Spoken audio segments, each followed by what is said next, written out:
Hey guys, welcome to my new vlog. और आज के व्लॉग में मैं आया हूँ Keri beach, the real Russian beach of Goa, the most hippiest beach of north Goa. और इस वक्त मैं हूँ कैरी बीच के एरिया में।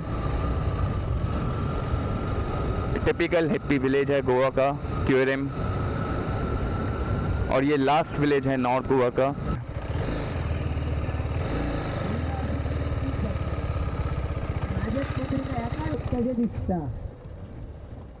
Look at this guys, लोग क्रिकेट खेल रहे हैं। तांबडी गाडी सावंतवाडी लालपरी। क्या फील है पहाड़ों के बीच में यहाँ क्रिकेट खेलने का, एकदम अल्टीमेट। यहाँ से कमेंट्री चल रही है, मी काय बोलतोय ना, मी काय बघू काय ना, मी काय प्रॉपर मैच चल रहा है। अब चलते हैं कैरी बीच की तरफ। इसके रास्ते में आपको इस तरह के छोटे छोटे हिप्पी कैफेज दिखेंगे बहुत सारे। ये वैसा एरिया है ना जहाँ रशियंस ने बसना स्टार्ट कर दिया। जैसे पहले आरम्बोल में बसते थे, मैंड्रिन में बसते थे, अब धीरे धीरे इस साइड डाइवर्ट हो रहा है, यहाँ बसना ही स्टार्ट कर दिया है। जो फॉरेनर टूरिस्ट आता है वो तो यहाँ आता ही है, बट जो ज़्यादा नॉलेजेबल फॉरेनर टूरिस्ट हैं, जिन्हें गोवा के बारे में ज़्यादा नॉलेज है, या जो लंबे समय, जैसे कई लोग ऐसे हैं जो रेगुलरली 6 महीने के लिए रहते हैं, फिर वापस चले जाते हैं, फिर 6 महीने के लिए रहते हैं। कई लोग लगातार भी रहते हैं, जो ज़्यादा एजेड होते हैं वो कई लोग लगातार भी रहते हैं, तो वो अब इसी एरिया में रहना पसंद करते हैं। और इस वक्त जिन सड़कों पे मैं चल रहा हूँ, जिस इलाके में चल रहा हूँ, गोवा के सबसे हिप्पीएस्ट एरिया है। और यहाँ ये हिप्पी लोग जंगलों में टेंट लगा के रह लेते हैं 6-6 महीना, भले कैसा वेदर हो या कुछ हो। और ये कैरी बीच की पार्किंग आ गई है। और कैरी बीच की पार्किंग पे भी बहुत ही खूबसूरत हिंदू टेंपल पड़ता है। अजोबा देवता का टेंपल है ये। अजोबा देवता के बहुत टेंपल्स हैं गोवा में, बहुत मान्यता है अजोबा देवता की। इनके ऊपर भी किसी दिन किसी टाइम वीडियो ज़रूर बनाऊंगा मैं। और यहाँ बाइक खड़ी कर देते हैं। ये है कैरी बीच की पार्किंग, और यहाँ किसी भी तरह का कोई पार्किंग चार्ज नहीं है। और यहाँ जो ये आपको भीड़ दिख रही है, ये सिर्फ बीच के लिए भीड़ नहीं है, ये लोग टेंपल्स के लिए आते हैं। इस टेंपल की बहुत मान्यता है। बीच पे अभी आपको ये क्राउड नहीं दिखेगा क्योंकि एकदम हिप्पी बीच है, यहाँ पे हिप्पी टाइप का क्राउड होता है। बट जो यहाँ मेन लोग आए हैं वो सिर्फ और सिर्फ टेंपल की वजह से आए हैं। और वो ये जब लोग टेंपल की वजह से आते हैं तो बीच पे भी चले जाते हैं। और ये एरिया सिर्फ टेंपल या बीच के लिए फेमस नहीं है, ये पैरासेलिंग के लिए भी फेमस है। अब पता नहीं पैरासेलिंग एक्टिवेट है नहीं है, क्योंकि एक लड़की की डेथ हो गई थी और कोई पैरासेलिंग करते हुए दिख भी नहीं रहा, वरना जब भी आप इस बीच पे आओगे आपको पैरासेलिंग करते हुए ज़रूर दिखेंगे। अभी जब मैं आ रहा था रास्ते में तो इतनी धूप नहीं थी, बट बीच पे आते आते वापस धूप स्टार्ट हो गई है, जबकि अभी शाम के 6 बज रहे हैं। बट ऐसा नहीं है कि बहुत कोई अनकम्फर्टेबल वेदर है, प्लीजेंट वेदर है, मज़ा आ रहा है। और ये शेक्स एक्टिवेट हो चुके हैं यहाँ पे। जब मैं लास्ट टाइम कैरी बीच आया था तो ये सारे शेक्स बन रहे थे, एकदम टिपिकल हिप्पी स्टाइल शेक्स हैं। और मैं भी दिख रहा हूँ, यहाँ शीशा लगा रखा है एंट्री पे, उससे आप अपने आप को चेक कर सकते हो। क्योंकि यहाँ हाई टाइड्स की वजह से बारिश के समय, क्योंकि इस समय बारिश भी बहुत लंबी चली थी, तो बहुत ज़्यादा डिस्ट्रक्शन हो गया था। इस चक्कर में पूरा कंस्ट्रक्शन में था, अंडर कंस्ट्रक्शन, बट अब ये सब बन चुका है, बढ़िया कंस्ट्रक्शन हो गई है। बहुत ही बढ़िया शेक है, एकदम टिपिकल गोवन स्टाइल शेक हैं, जैसे क्लासिकल गोवन शेक्स होते हैं। कुत्ता सो रहा है मज़े से। हर तरीके का ऑप्शन है बीच पे। बहुत लगे हैं, हाई टाइट बहुत ज़्यादा रहती है, वैसे बीच बहुत ज़्यादा वाइड नहीं है, बट आपको अगर शेड्स में बैठना है तो आप शेड्स में भी बैठ सकते हो। और आपको सन बात लेनी है तो बाहर आप बीच पे आके सैंड और सन भी इंजॉय कर सकते हो।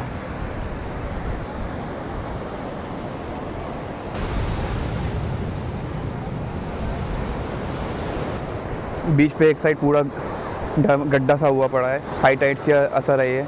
यहाँ अब हमेशा एक्सट्रीम हाई टाइड्स रहती हैं और उसका इफेक्ट हमेशा दिखता है आपको। जो आपको इंडियन टूरिस्ट दिख रहा है, ये अजोबा टेंपल की वजह से दिख रहा है, वरना यहाँ इतना इंडियन टूरिस्ट नहीं आता है। ये यहाँ ज़्यादातर रशियन क्राउड रहता है, बट इस समय यहाँ की हालत ख़राब लग रही है। रशियन क्राउड बहुत कम है और ज़्यादातर जो है इंडियन टूरिस्ट का ही क्राउड है यहाँ पे।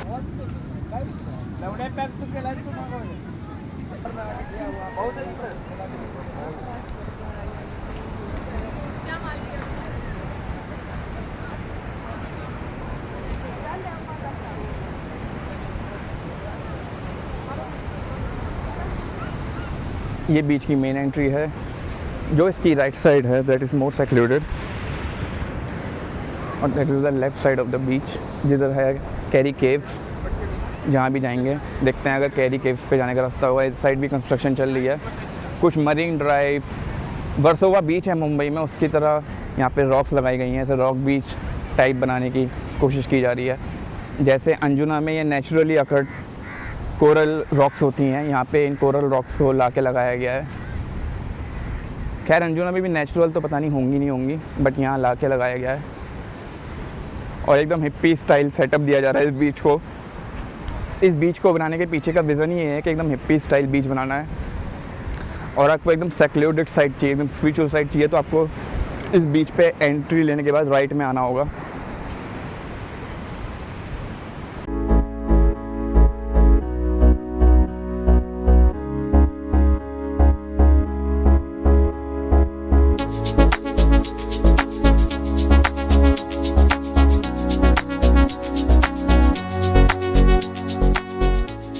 और यहाँ रेड फ्लैग लगे हुए हैं, यानी कि यहाँ पे पानी में जाना ख़तरनाक है। और आगे तक रेड फ्लैग लगे हुए हैं। बहुत ही लंबा बीच है, ये नहीं कि ये शॉर्ट बीच है, बट इस बीच का कुछ स्ट्रक्चर ऐसा है जिस वजह से शॉर्ट लगता है, बट एक्चुअली में बहुत ही लंबा बीच है। ये नॉर्थ गोवा का सबसे बड़ा बीच है। This is the most hippiest beach of north Goa. और आपको हिप्पी साइड इसकी इंजॉय करनी है, then you have to come to the. आज लेफ्ट साइड पे ज़्यादा इंडियन टूरिस्ट है, बीच पे ज़्यादा इंडियन टूरिस्ट है। उसका रीज़न अजोबा टेम्पल है, क्योंकि अजोबा टेम्पल के लिए यहाँ बहुत क्राउड आता है। वो बात अलग है, थोड़ा बहुत यहाँ पे इंडियन टूरिस्ट का क्राउड भी है, जो प्रॉपर नॉर्थ इंडियन टूरिस्ट जो गोवा घूमने आते हैं, थोड़ा बहुत उसका क्राउड है। और वो हमेशा यहाँ दिखेगा आपको, क्योंकि अब ये बीच भी धीरे धीरे पॉपुलर होता जा रहा है। और अब यहाँ क्राउड वापस कम हो गया है, वापस ये बीच हील कर रहा है। वरना पहले यहाँ बहुत ज़्यादा इंडियन क्राउड आ गया था और ये बीच भी कहीं ना कहीं ख़त्म होना स्टार्ट हो गया था। बट अब ये बीच वापस हील कर रहा है और काफ़ी अच्छी क्राउड कंडीशन यहाँ पर हो गई है। वो बात लगे, इस वक्त गोवा में टूरिस्ट काफ़ी एक्सट्रीम है, तो इसलिए हर जगह काफ़ी टूरिस्ट है। तो यहाँ पे भी थोड़ा बहुत इंडियन टूरिस्ट इसलिए है। और अब चलते हैं कैरी केव्स की तरफ। और अगर किस्मत अच्छी हुई तो केव में जाने को मिल सकता है, वरना केव्स ख़ास तौर से इस टाइम तक जब बीच पे रेड फ्लैग्स लगे हुए हैं तो केव तो एंट्री एकदम बंद होगी और वहाँ पे प्रॉपर्ली लोग होंगे रोकने के लिए केव में जाने के लिए। So let's go and see what's inside the cave.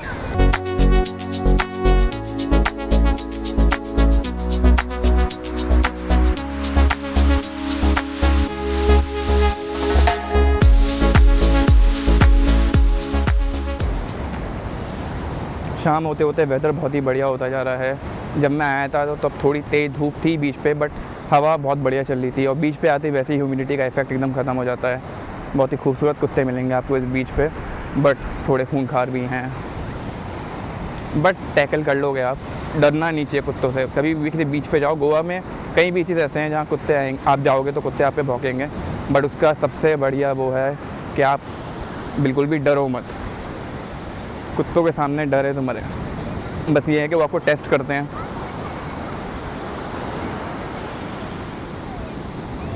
इस पूरे सीज़न में सबसे ज़्यादा इंडियन टूरिस्ट का क्राउड आज दिखा है मुझे इस बीच पे, वरना जब मैं लास्ट टाइम आया था एक तो बीच इतना वाइड नहीं था और शेक्स का हुलिया पूरी तरीके से बदल चुका है और टोटली रशियन टूरिस्ट का क्राउड था, टोटली। और वो टाइम ऐसा भी था, न्यू ईयर के आसपास का समय था, उस समय काफ़ी इंडियन टूरिस्ट क्राउड वैसे ही गोवा में डिक्लाइन हो गया था, तो और काफ़ी फॉरेनर क्राउड बूस्ट हुआ था। तो उसका रिज़ल्ट ये था कि यहाँ पे 90% फॉरेनर टूरिस्ट का क्राउड था। बट आज सिचुएशन बिल्कुल बदली हुई है। आज काफ़ी हद तक यहाँ पे इंडियन क्राउड है। वो बात अलग है, ओवर क्राउडेड नहीं है। इस बीच के हिसाब से ओवर क्राउडेड है, इस बीच पे जिस हिसाब से क्राउड होता है, बट बहुत ज़्यादा ओवर क्राउडेड नहीं है।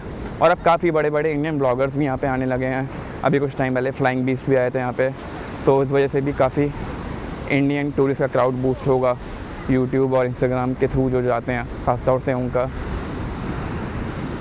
इस बात में कोई डाउट नहीं है कि नॉर्थ गोवा का सिर्फ और सिर्फ सबसे बड़ा बीच नहीं बल्कि सबसे खूबसूरत बीच भी है। इस बीच का फील अलग है, बाकी सारे बीच एक तरफ ही एक तरफ। रूह भटके है मेरी यारा तेरे बिन, कटे पल पल बस मेरा सावा दिन बीते मेरे जैसे बीते जुग दिन। हुण वैरिया वे आ भी जा, हर वेले लगे बस हुण आया तू, दस मैनू छड़ सच की पाया तू सच मुच है कि मन दी माया तू कुछ अपना तू दे पता आजा बेरिया वे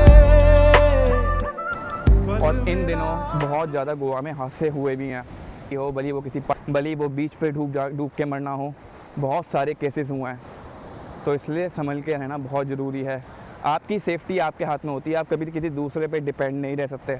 अगर आपको लगता है कि कोई दूसरा आएगा आपको बचा लेगा, ऐसा बिल्कुल भी नहीं होता। आपकी सेफ्टी पहले आपके हाथ में होती है। केस खुली है बंद है? बंद है तो अब दिन में भी बंद रहती है? अभी 2 दिन से पूरा दिन बंद ही है। अच्छा, पूरा दिन ही बंद है, मतलब अब तो नेक्स्ट सीज़न तक ही चालू होगी। अगले ऐसा हुआ ओहो, एक के बंद के कभी भी पास लीज हो सकता है। ओहो, एक के सही है, बढ़िया है। Thank you sir. तो इन दिनों केव्स बंद हैं, तो अगर आप कैरी केव्स के चक्कर में यहाँ पे आ रहे हैं तो ना ही आइए। नॉर्मली बीच एंजॉय करना है तो आइए। केव्स इन दिनों बंद ही रहेंगी। और अब मुझे लग रहा है कि नेक्स्ट सीज़न में जाके, क्योंकि फिर 1 महीने बाद बारिश स्टार्ट हो जाएगी, बारिश में तो वैसे ही बहुत मुश्किल हो जाता है, तो अब नेक्स्ट सीज़न में ही जाके जब बारिश ख़त्म होगी केव स्टार्ट होगी अक्टूबर नवंबर में। ये देखो लोग कहाँ लड़कियाँ चढ़ के बैठी हैं, देखो कहाँ पे, इतनी ज़्यादा चढ़ाई करके, पूरा मतलब प्रॉपर देखो। आजा बेरिया वे पल मेरा आखरी बस तेनू एक बार देख लेवा फिर चाहे जान जावे